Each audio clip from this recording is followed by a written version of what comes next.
Good morning class. आज मैं आपको स्टार्ट करवाने वाली हूँ डिफरेंस बिटवीन कंप्लीट ग्राफ और कनेक्टेड ग्राफ, जिसमें बच्चे अक्सर कंफ्यूज होते हैं। ठीक है, तो ध्यान से समझिएगा।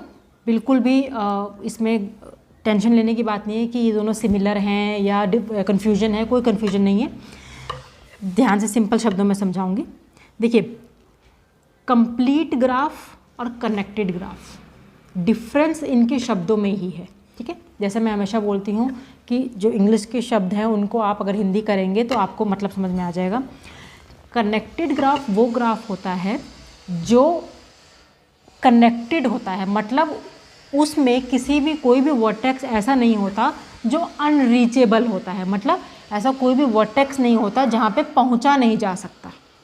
कोई ना कोई एक एज, कोई ना कोई एक पाथ, कोई ना कोई एक रास्ता ज़रूर होता है किसी भी वर्टेक्स पे जाने के लिए। वो होता है हमारा कनेक्टेड ग्राफ।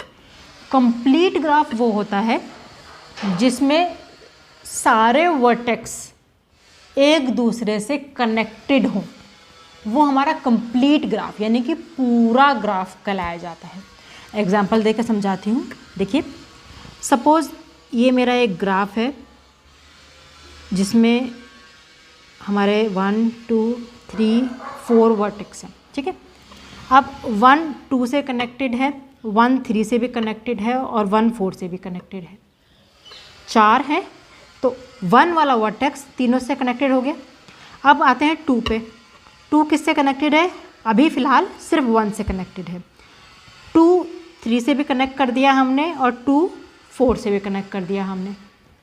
अब आते हैं 3 के पास। 3 2 से कनेक्टेड है और 1 से कनेक्टेड है, 4 से कनेक्टेड नहीं है, तो ये हमने 4 से भी कनेक्ट कर दिया। 4 1 2 और 3 तीनों से कनेक्टेड है। तो यहाँ पे हर एक वर्टेक्स हर दूसरे वर्टेक्स से कनेक्टेड है, यानी कि जितने वर्टिसेस हैं वो सब आपस में कनेक्टेड हैं, सब एक दूसरे के साथ एक ना एक एज बना रहे हैं। इस तरीके के ग्राफ को हम कंप्लीट ग्राफ बोलते हैं, जिसमें हर वर्टेक्स दूसरे वर्टेक्स से कनेक्टेड होता है। मतलब एक वर्टेक्स दूसरे वर्टेक्स पे वाया सम अदर वर्टेक्स नहीं जाता है, डायरेक्ट कनेक्शन होता है हर वर्टेक्स का दूसरे वर्टेक्स का। वो तो हो गया हमारा कंप्लीट ग्राफ। अब कनेक्टेड ग्राफ क्या होता है? सपोज़ यहाँ पे मैं एक दूसरा ग्राफ बना देती हूँ। लेट्स से मैंने एक ग्राफ बनाया A B और C। अब देखिए, देखने में ये दो अलग अलग ग्राफ्स हैं। ठीक है, क्योंकि A B और C, देखिए A भी आपने ये वाला जो सेकंड ग्राफ मैंने बनाया, देखिए ये भी अपने आप में कंप्लीट ग्राफ है। क्यों? क्योंकि A B और C दोनों से कनेक्टेड है, B A और C दोनों से कनेक्टेड है और C भी A और B दोनों से कनेक्टेड है। तो दोनों अपने आप में कंप्लीट ग्राफ है।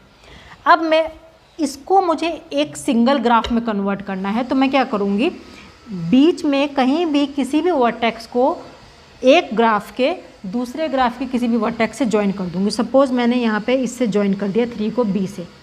तो अब ये जो मेरा पूरा है ग्राफ, 2 ग्राफ्स हैं, इनको मैंने एक ग्राफ बना दिया।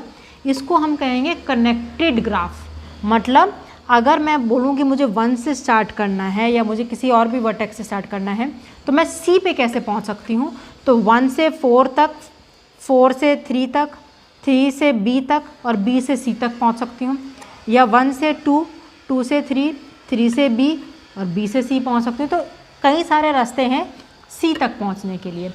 वहीं अगर ये जो बीच वाली लाइन है, ये जो बीच वाला एज है, ये मैं हटा दूँ तो ये मेरे डिसकनेक्टेड ग्राफ्स हो जाएंगे। यानी कि C पे, A पे या B पे पहुँचने के लिए 1 2 3 4 से कोई रास्ता नहीं है हमारे पास।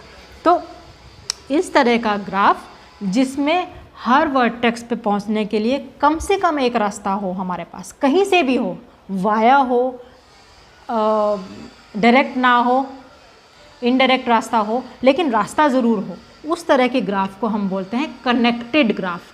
तो कंप्लीट ग्राफ जिसमें हर वर्टेक्स सब वर्टेक्स से कनेक्टेड हो, कनेक्टेड ग्राफ जिसमें हर वर्टेक्स पे पहुंचने के लिए कम से कम एक रास्ता ज़रूर हो, उसको कनेक्टेड ग्राफ बोलते हैं। तो ये था डिफरेंस बिटवीन कंप्लीट ग्राफ और कनेक्टेड ग्राफ। इसमें बच्चों कंफ्यूज मत होना, क्योंकि एग्ज़ाम में अक्सर विद एग्जाम्पल आपसे पूछ लिया जाता है what is the difference between a connected graph and a complete graph. तो आपको पता होना चाहिए कि दोनों में डिफरेंस क्या है। ठीक है, आशा करती हूँ हमारे वीडियोज़ आपको पसंद आ रहे हों, आपको समझ आ रहे हों, और अगर ऐसा है तो प्लीज़ हमारे चैनल को लाइक सब्सक्राइब कीजिए और लोगों से भी सब्सक्राइब करने के लिए कहिए।